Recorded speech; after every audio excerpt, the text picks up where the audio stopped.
Okay, so how many of you have said yes to something because you were afraid of somebody being upset with you?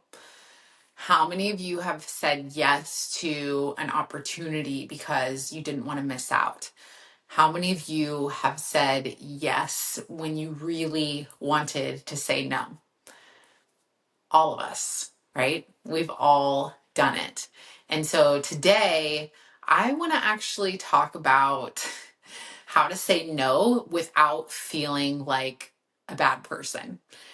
And first and foremost, the reason why saying no is so important is because it is a simple tactic, a simple action that we take that allows us to protect our time and our energy.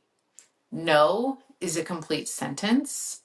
We do not have to justify our no's, and we do not have to say yes when we want to say no.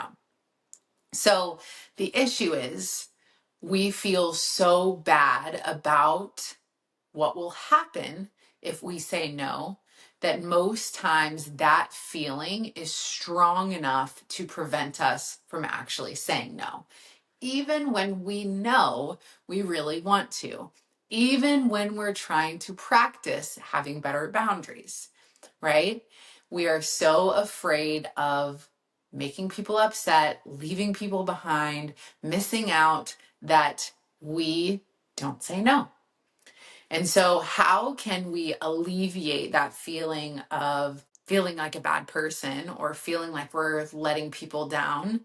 And how can we say no more? So, that's what we're talking about today.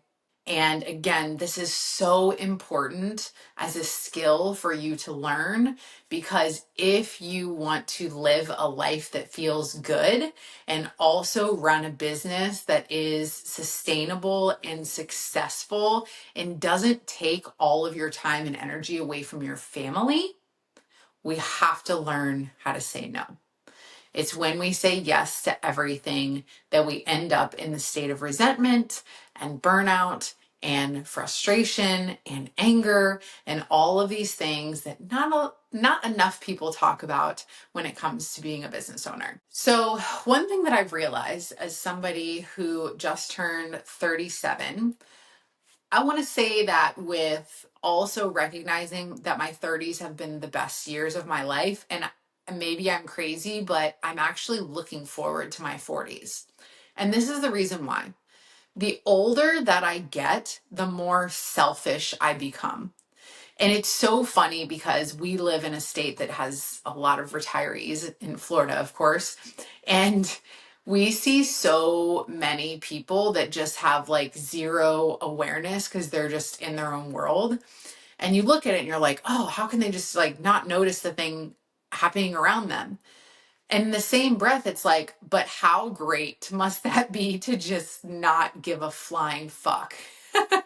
Because we were all raised in a society still to this day that rewards how much you say yes to and rewards how much you do for other people. So if you think about any sort of reward system or achievements, even in like grade school and all the way up into careers, and I know even locally, like the way that they give out awards, it's like, how much have you done for your community and for other people? And while, yes, we definitely need to be making an impact in the world, most times when I have worked with people who have done a lot of work in the world and made the world a better place in different types of ways, their biggest regret is that they did that at the expense of, either themselves and or the people closest to them, right? They got so obsessed with serving people that they forgot about themselves, right? And so you're living in this state of exhaustion,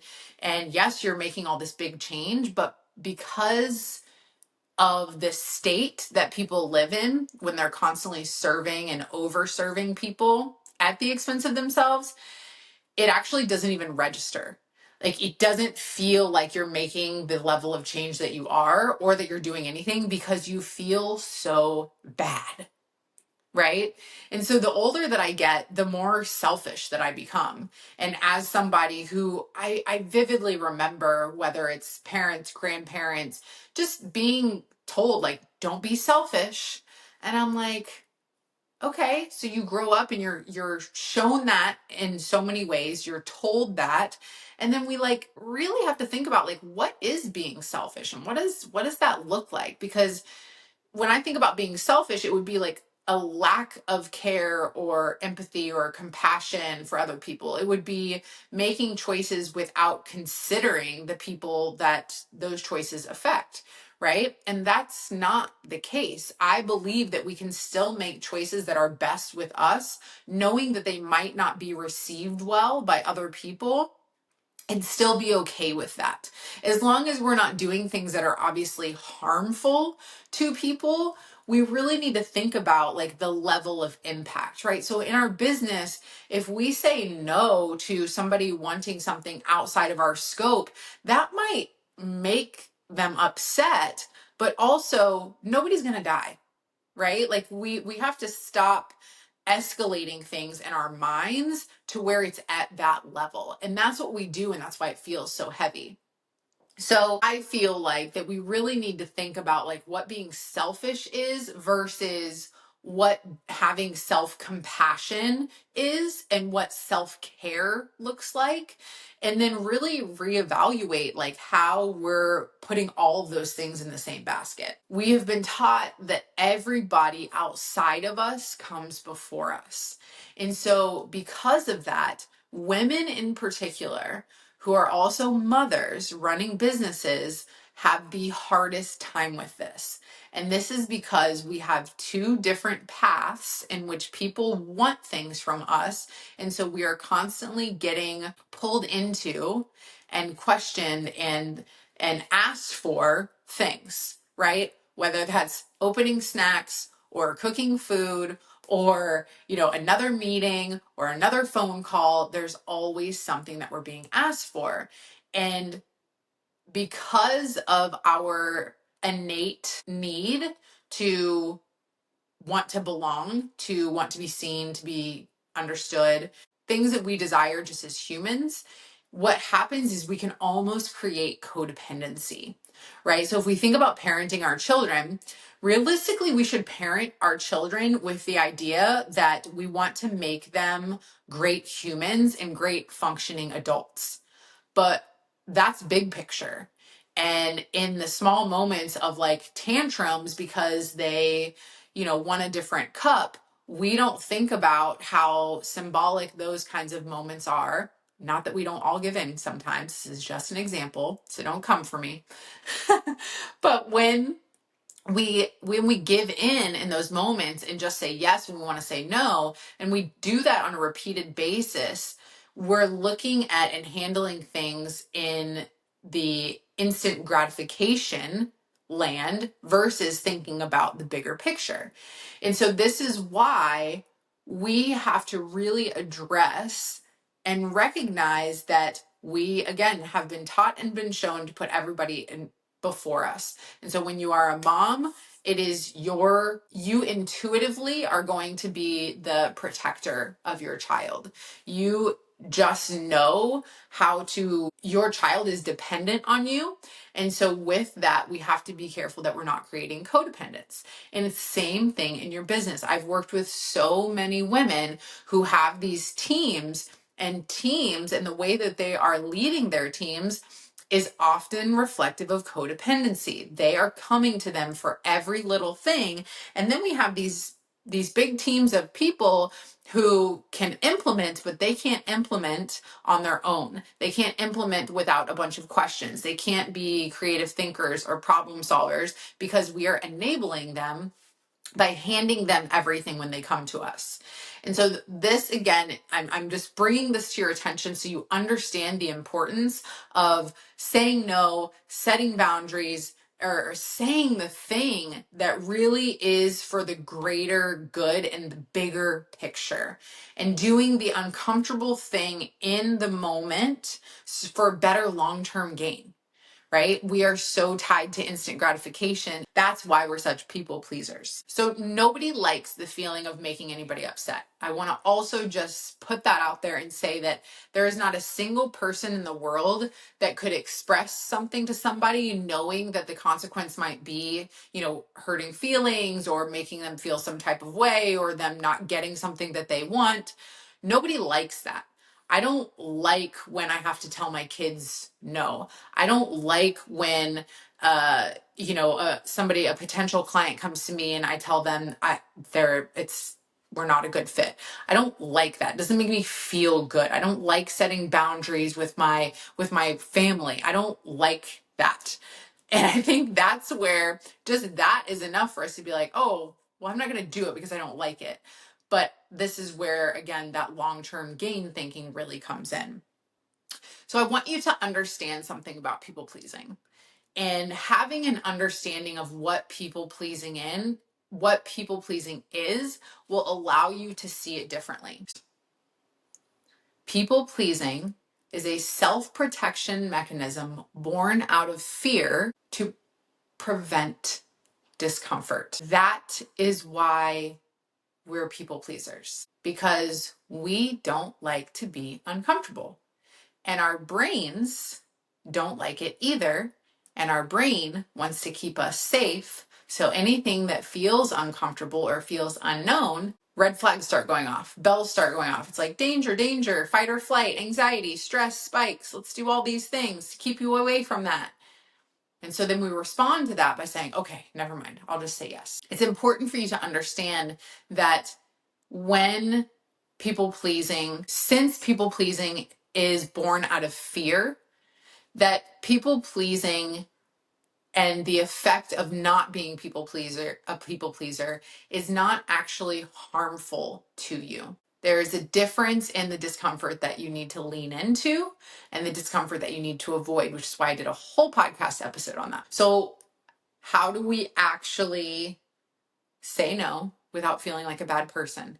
How do we stop being people pleasers all the time and sacrificing ourselves for the good of other people? First and foremost, you need to realize that people pleasing is actually for you. It's not for them. And you're like, wait, Kelsey, people pleasing, I'm making this choice to make the other person feel good.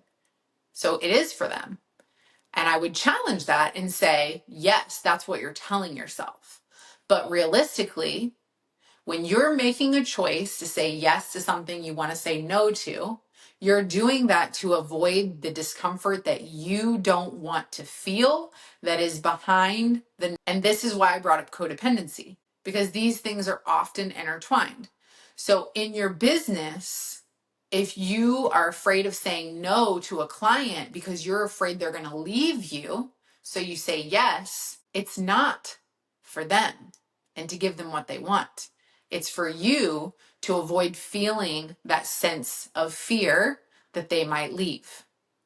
So I want you to shift the way that you see people pleasing and recognize that you are the one that's actually trying to avoid discomfort. And the reason why we want to look at it that way is because then it gives us, again, our power back. That's personal responsibility.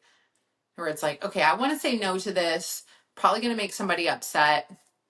If I say no to this, then I'll feel better, but that feels really uncomfortable to say no. But I'm going to choose that discomfort. I'm going to sit in that discomfort because I know if I say no to this meeting on this Friday, then I get to actually pick my kids up from school early.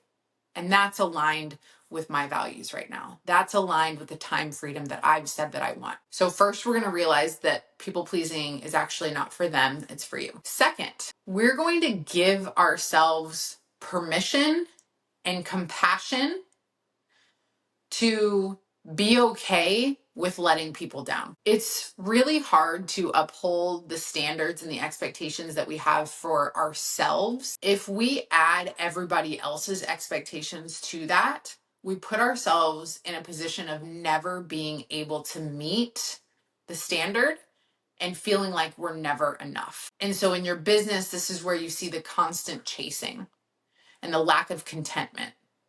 and the competitiveness. You have to be okay with letting people down sometimes.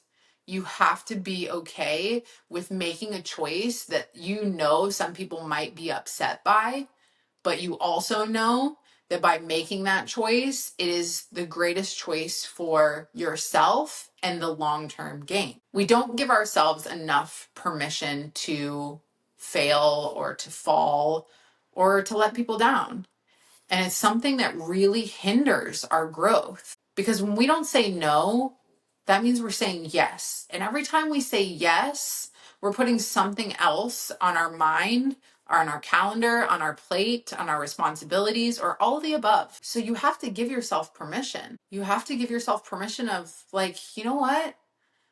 I've been doing everything for everybody else, and this is not serving me. And before we go into the third thing, I want to tell you about something really special. Years ago, I opened this intimate mastermind called the Freedom Collective. And it was a revolutionary group of incredible women.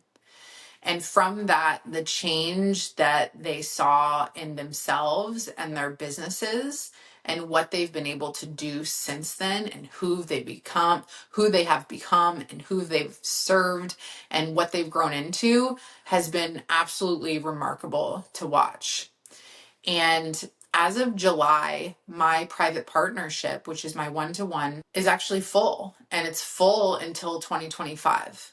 And with having women who are coming to me and recognizing they're in this season of change, they're in this season of transition, they're pulled between their ambition and wanting peace and presence and feeling like, how do I choose? And really desiring to slow down, but also feeling a lot of fear around that because of the revenue and the profit and being able to provide for our families, and not being able to quite figure out, how do I run a business that is highly profitable and have happiness? And so I've reopened the doors to the Freedom Collective. We take applications only. This is an intimate, safe space for women who are business owners and who are mothers. And this is the place where you learn how to not be in fight or flight all the time running your business, not be a reactive leader. This is where you learn how to get your time and your sanity back. This is where you actually become a woman who feels good in her mind, body, and soul, rather than being so tied to the hustle culture and constantly chasing and constantly feeling exhausted and constantly feeling like it's never enough. I want to invite you to apply if you are running a service-based business and you are profitable and you know that you need to shift the way that you are doing things in your business in order to stay profitable, stay sustainable, and also live a life that feels fulfilling instead of exhausting. The link is going to be in the show notes for you to apply. So please check that out. And feel free to send me any questions. The details of what is included in the pricing is also on the application for transparency. So link is in the show notes for that. So let's get back into how to stop people pleasing. So the first thing that we're going to do is we're going to realize that it's for you, not for them. The second thing we're going to do is we're going to give ourselves permission to let people down without it meaning anything about us, because that's where we get confused. Because saying no and feeling like a bad person, we really have to start questioning those thoughts that are coming up of, am I actually a bad person because I didn't want to take that extra meeting?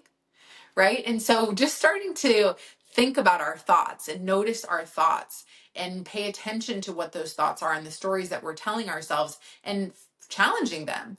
It's okay for me to say no to that meeting. I promised my daughter that I would pick her up from school. Right? It's okay for me to say no to that meeting. I booked a massage for myself for the first time in 6 months.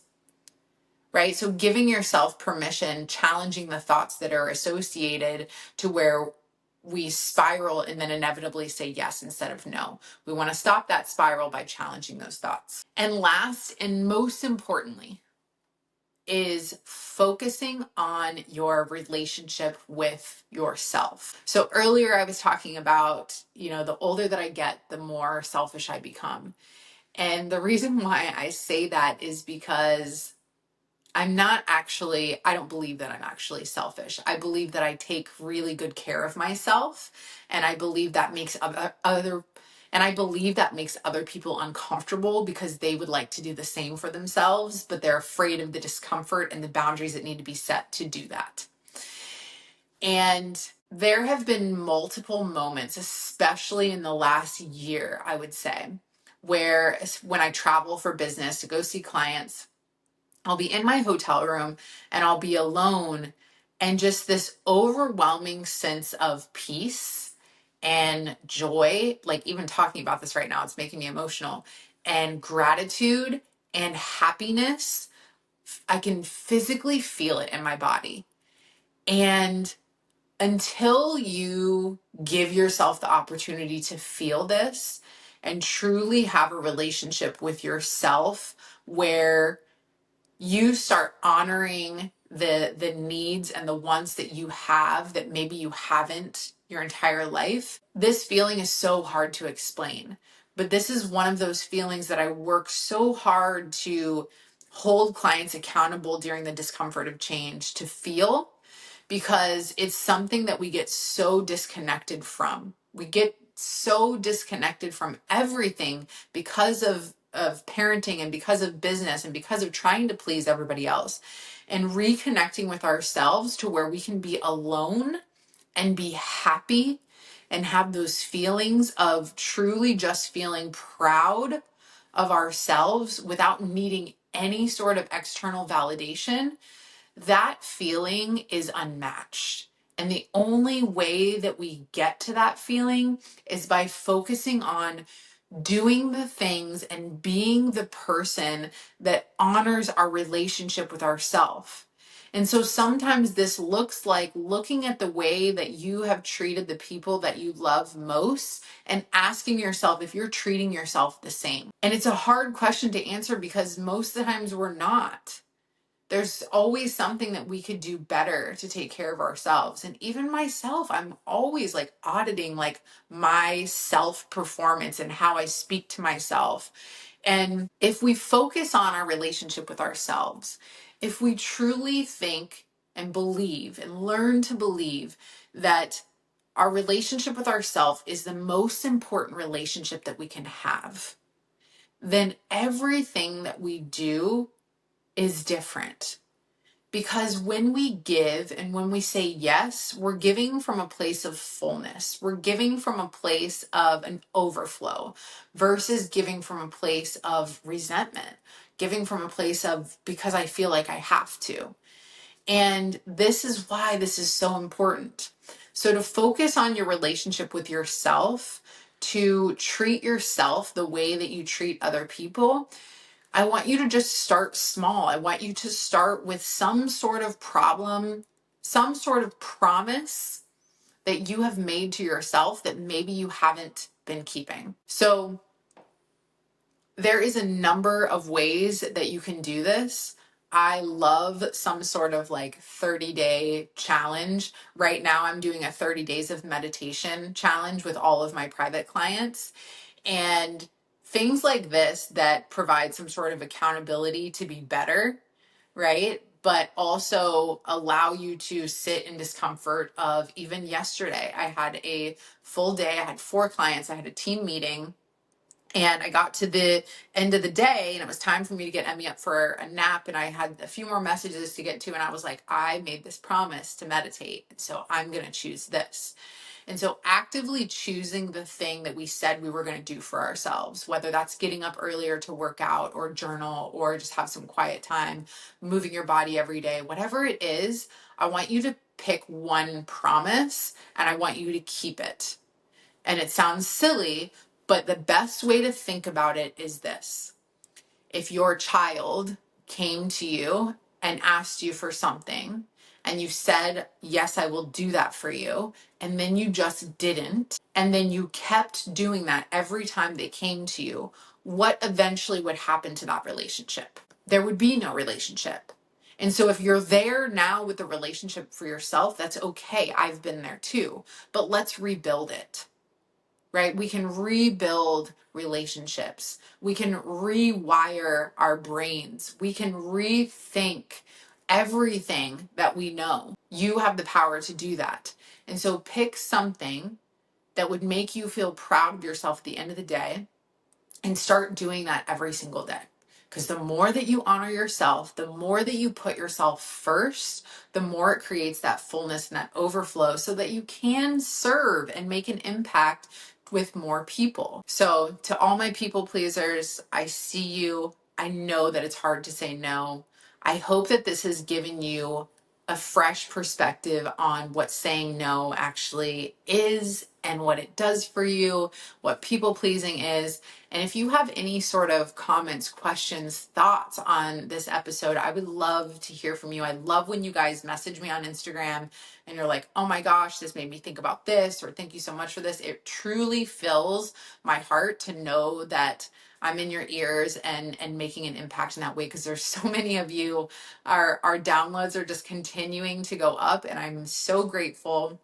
And I hope that if you are resonating with this message, that you will consider applying for the Freedom Collective, because it is going to be a truly life-changing space. So thank you again for listening. Thank you for sharing this episode. Thank you for being a subscriber. If you're not a subscriber already, make sure you hit that subscribe button. And I'll see you guys next week.